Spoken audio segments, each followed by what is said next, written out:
Today I'm at Comox Valley Airport.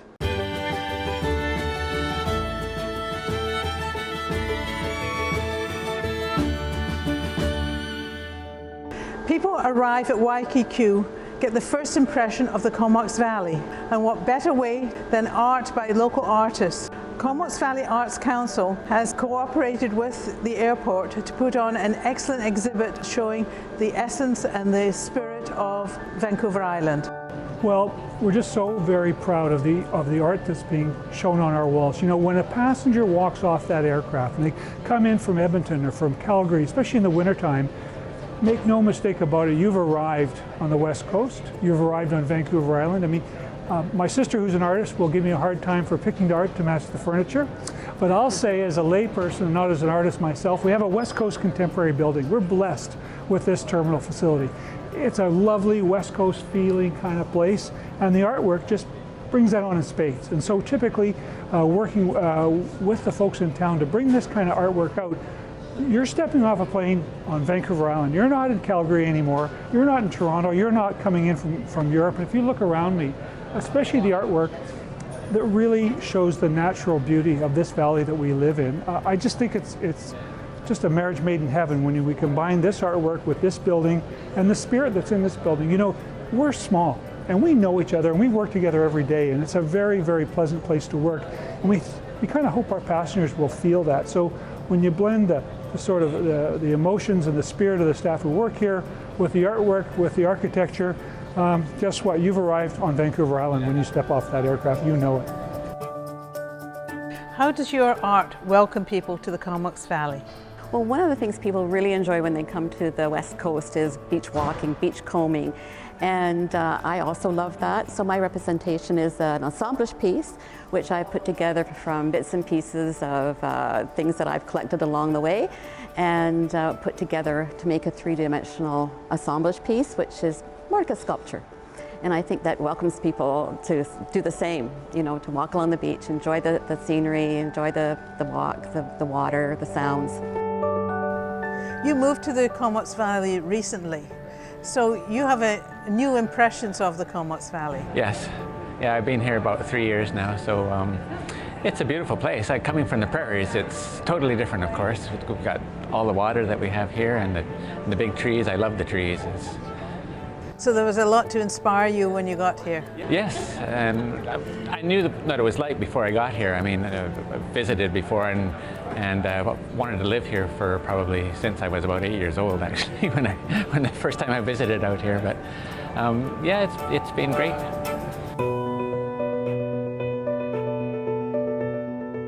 The environment is front of mind for everyone, and this show also captures that awareness and hopefully twigs consciousness for visitors that our environment is very precious and it belongs to everyone, the people who live here and the visitors. And I think the artists conveyed that without any direction from the Arts Council. If you take time to look at the pieces, I'm hoping, and I do think, that that's an impression people get. We had a number of selections. We had a very, very good quality this year. We felt the submissions were incredibly strong. So the jury selection isn't easy, but it's very interesting.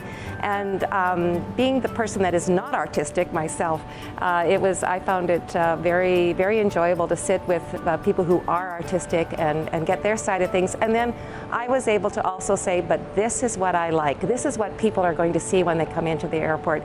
And it's nature, it's warm, it's welcoming, it's, you know, we're inviting people into a home, basically. Community art is a great way to welcome people to the Comox Valley here at the airport. Come and see it yourself. In the Comox Valley, I am Kate Brown.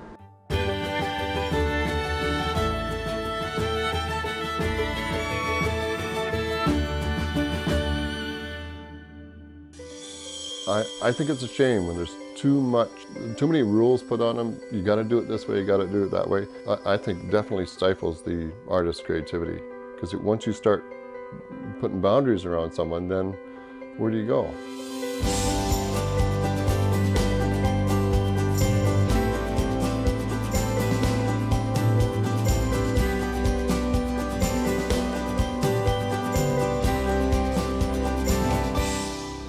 I've been working on the water for 42, 43 years, I guess, and nature's always been around me, especially eagles, and I love eagles. They're my favorite bird, favorite predator. And about 5 years ago, I thought, you know what? I love woodwork so much, I want to combine the two, the eagle and the woodwork, and just see what I can do with it. And 5 years later, I'm building these. Probably make 4 more cuts, and it's quite noisy, you can hear, without earplugs and stuff. And then, once I get 3 or 4 pieces, then you're able to stagger them a little bit, you know, because they work like this. You can stagger them on that block, and then you can make your own design, how you want the feathers to look at the end of the wing. The cedar that we have in BC is the best. It's easier on my blades, it's a soft wood. What I want to do is, see these knots? There's every feather that I cut out of a block of wood has a slice of this knot in it. So, and that's what I want to incorporate in my work. I want to be known for that kind of work. So if somebody sees my piece in a museum or somewhere, and they see all these knots, 9 times out of 10, they'll know it's me. Signature. That's right, kind of a signature kind of thing to do. The bench was a really awesome surprise. I knew Bonnie, and she's since gone now. So the management at Co-op got all the patrons together. Unbeknownst to me, this was a real surprise. And they came to me and they say, Wes, would you be interested in building a memorial bench for Bonnie? And I said, absolutely. I've never built one before, but let's do it. So they commissioned me to do it, and it's sitting up there now. Bonnie was an amazing lady, and she loved eagles. She was all about eagles. So just, you know, I'm not really a religious man, but I'm hoping that she's looking down on that and smiling, you know. You know, I'm really lucky. I don't have a lot of stress in my life, you know, so any issues at all, I can come in the shop and, you know, spend 10 hours in here and I'm happy as a clam, you know. Best stress buster. Totally, yeah, it really is. So then you know, I'm teaching myself new things. You know, getting back to the bench again, I was a little bit concerned because I've never, like I say, never done that before. So you had to retrain some neurons to make it work, you know. But now you've done it? Yeah, I'm ready for the next one.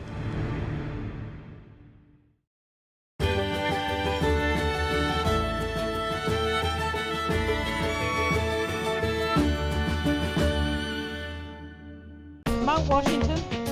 The art group of the Comox Valley have a display of art up here by 20 different artists. I think it's long overdue. We've had artwork in the lodge, but by one person. So we thought we'd expand it now to a much bigger group from the valley. And so we've basically turned over our whole upper floor, and it's on the walls now, it's an art gallery. So people, if they're not interested in going out in the snow, they can come up and take a look at the artwork. And it's pretty good stuff. The art group of the Comox Valley is very pleased that Mount Washington displayed the art. It's a beautiful venue. The lighting is great. There's many people here. It's an upbeat venue.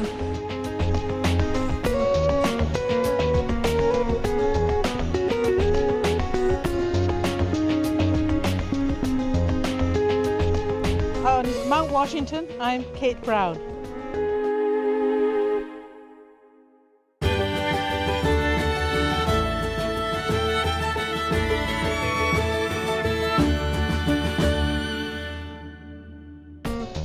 "41 years ago, Peter Gibson came up to this very spot. There was nothing around. There were trees, there was sunshine, and there was snow. When I started here in 1977, I was on a chainsaw. There was 3 of us. I cut my knee open on the second week, and I had to drive myself. I was the first aid person. I had to drive myself to St. Joe's. I got stitched up, and I drove right back up again because the other 2 had no way of getting down. Peter Gibson was one of the founders of this resort. He had the vision to see what it could be, and he worked at it for 41 years to what it is today. What a legacy Peter has given us. The other sort of highlight I'd like to talk about, that's 1979 when we opened. In September and October into November, I was conducting tours of the new state-of-the-art day lodge. In those days we had Forbidden Plateau, Mount Arrowsmith and Green Mountain. And the highlight of the tour, and a lot of people when I ask them, they don't get it, the highlight of the tour was the flush toilets. And I used to take people into the washrooms and actually flush the toilet, and I would get, so that was year one. That was pretty exciting.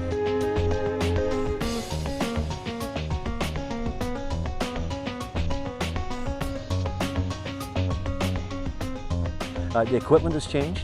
There was no snowboarding in those days. The shorter skis have made for a lot of people, they ski a lot later in life now. But it's still the same people, the same families, and we're probably into our 4th generation.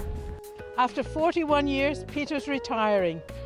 He's no longer going to be managing a ski resort, he's going to be farming and having a great time. Well, what an amazing park here, and you're doing a great job to keep it so lively, and it's fabulous up here. No, I appreciate it, and as I've told everybody, this is my last winter, and it'll be next May, it'll be 41 years, and I think that's long enough. So you'll be in Hawaii this time next year? No, I got a little farm, and I tell people I used to have hair when I started.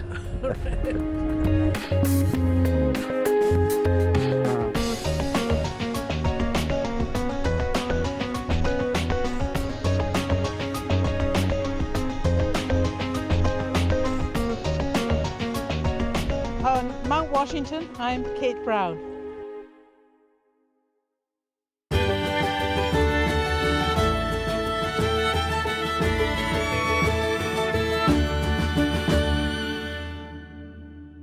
The Old Church Theatre is operated by the Co-Val choristers, and the heart and soul that runs the place is Beryl Regier.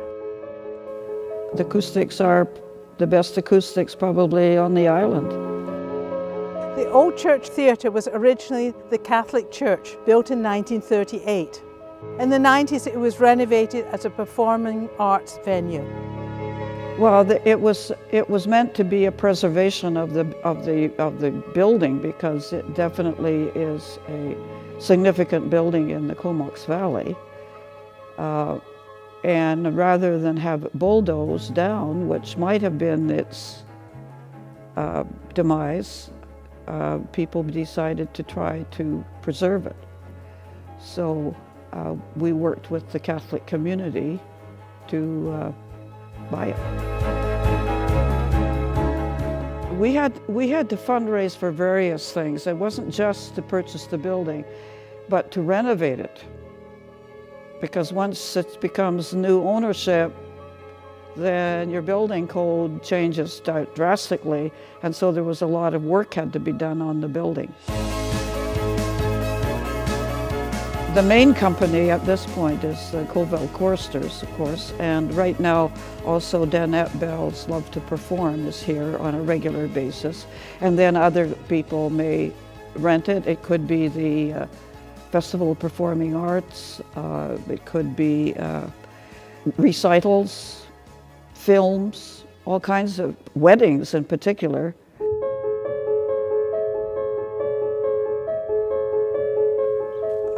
Well, there have been some spectacular performances done on this facility. One of them in particular was Co-Val Choristers' production of Titanic. With guest performances, we've done a number this past year, which has been, we've had professionals, we've been working with the professionals.